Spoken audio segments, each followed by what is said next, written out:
Қазақстанды біз сондай әділетті, білімді адамдар болсын деп қорғадық қой, айғайладық қой, шықтық қой митингіге, алаңға. Сонда осындай үкіметті аңсадық па біз? 14 лет мы ходим и отстаиваем свои права. Мы требуем запретить прослушивание телефонных разговоров и слежку за пострадавшими от судебных произволов.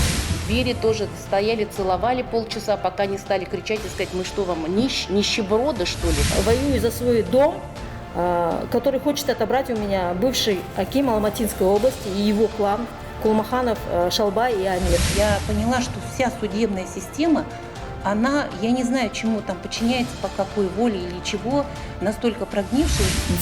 Дико, что мы боремся, дико, что мы всегда обращаемся к власти за помощью, дико, что мы одни вот женщины, почему мы не отступаем? Нам отступать некуда, позади нас дети. С этого года, знаете, я пыталась и на работу устраиваться. У меня никто не брал. Это мужчинам-то унизительно поступать. Лучше оденьте юбки. Қаншама біздің білімді, ақылды деген адамдарымыз бірдеңке шешу керек еді ғой деп бардық. Сонда шешкен осы мінекей жүрміз. Ештеңке шешілген жоқ. 4 жігіт келіп мен баламның екі қолынан, даже киінуге де шамасын келтірген жоқ. Екі қолынан бұрап алды да кетті. Пожалуйста, обратите внимание на нас и примите меры, законные меры. Останется только одно: площадка Корда, бензин и самосожжение. Все, больше у нас никаких вариантов нету.